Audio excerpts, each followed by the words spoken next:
तदाताराम् सुग्रीवेण समागतः अनुमानितदाताराम्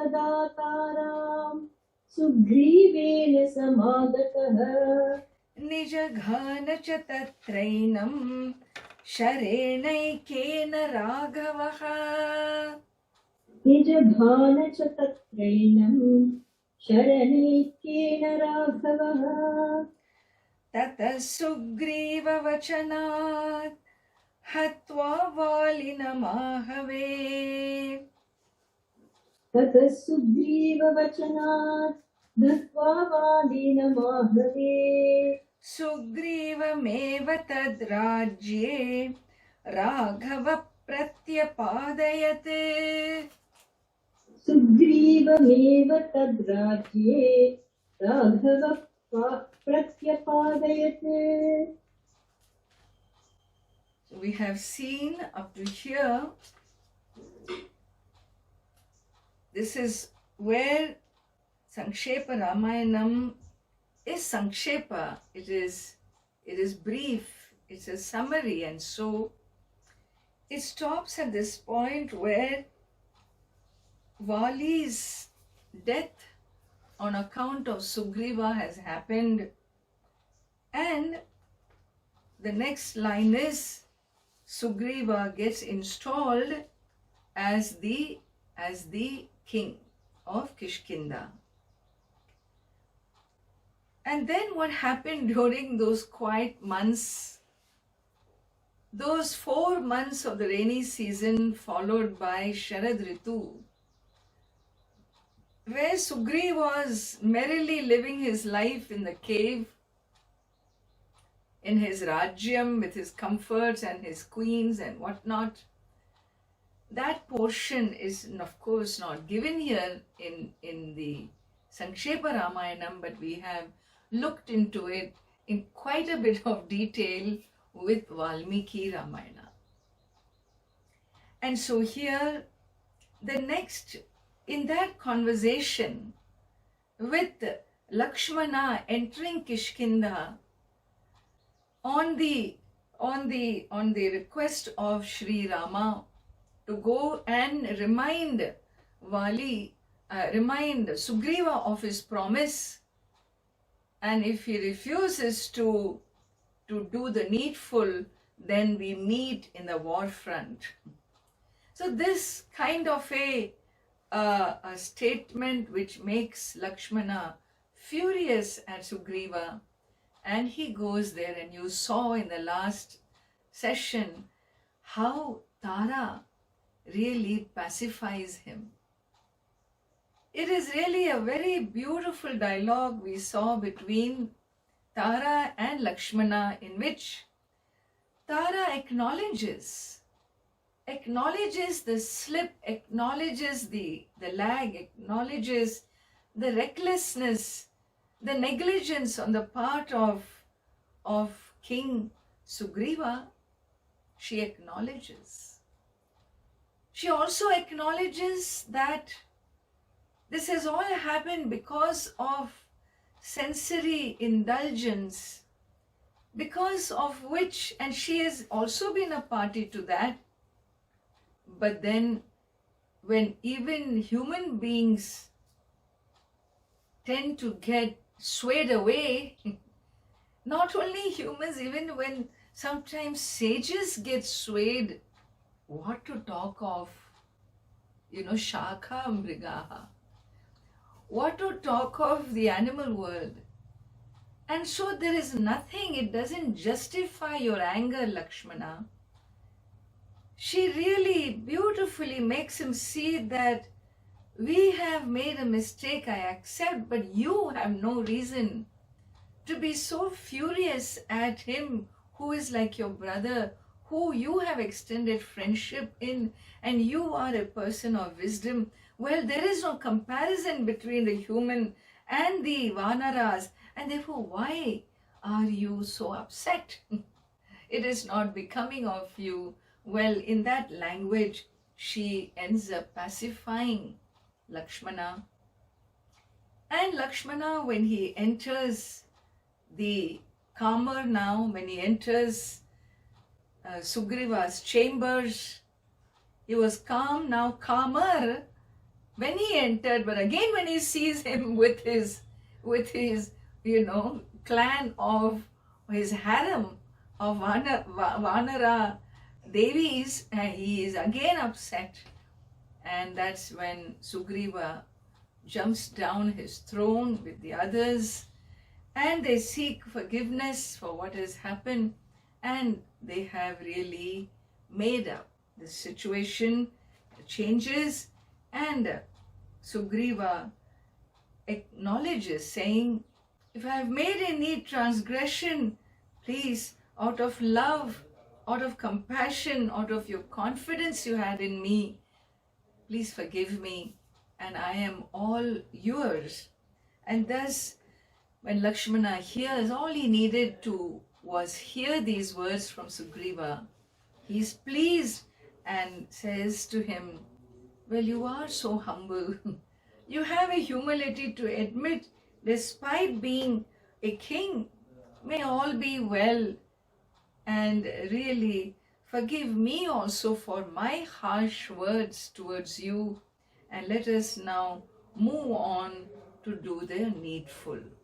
And so here comes verse number 71. Moving ahead, verse 71.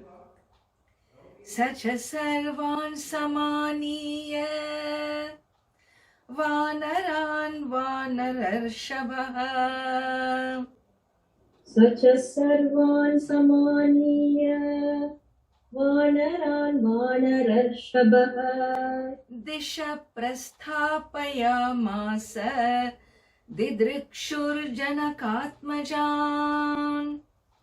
Ishaf prasthapayamasa hidrikshurjanakatmajam. And so here one verse of Samkshepa Ramayana is 200 pages of Valmiki. Okay. And so a very important section emerges here where Valmiki explains how Lakshmana pleased with Sugriva. Now, as they decide to move forward, Sugriva tells Hanumanji, well, let us summon all the Vanaras from all these hilltops that they are existing. Hey, where are they? So they are in these 5 different mountain ranges. They are in the Mahendra mountains. They are in the Himalaya mountains. They are in the Vindhya mountains. Vindhya mountains is central India. Where is Mahendra mountain? That is the southern Kanyakumari, Tirunelveli district. There are this sacred Mahendra mountain. Vindhya is the central India, and Himalaya is the northern regions, and Kailash, there is a Kailash, well, we consider Kailasa Himalayan mountains, but apparently they say that's a different plate. That is the Asian continental plate, that surface, whereas Himalayas is the Indian plate. And so, well, I don't know all those details, but Kailasha also he covers as part of the mountain ranges, and Mount Mandara. So Mandara mountain is what appeared during the Samudra Mathana, if you remember the story. Emerges from the ocean, and those hills are in the Bhagalpur district in Bihar, in the eastern region. And even the Jains, Hindus and Jains, they consider that hill a sacred hill, Mahendra mountains. And so these five regions, the mountain ranges where all these Vanaras are there as part of his clan, Sugriva's clan. Thousands of crores of them are under the command of Sugriva. And he says, I have Vanaras on the seashore. I have crores of them in that Anjana mountain. 10 crores are from elsewhere, thousands of crores from Kailasha range, millions of crores from the Himalayan ranges, and thousands of crores from the Vindhya mountains. Others are there near the ocean, others are in the forest areas, and Tamalavana, all of them, let them all come here for this great, what you call, march, for the search of Sita Devi. And the order is given, and they all have been called now. Called to assemble. Of course, they were called 15 days ago. They began to come, but now it is immediately they need to reach. And Lakshmana tells, seeing all this, he tells Sugriva, so Kishkindayaha Vinishkama, please, let's come out of Kishkinda. Yadi te Saumya Rochate, if it pleases you, let us come out and go and meet Sri Rama. Sugriva says, Evam Bhavatu. Vanara speaking Sanskritam, is how Valmiki presents, yeah. So you have no excuses anymore. And so here, Evam Bhavatu, Sugriva says, and they go.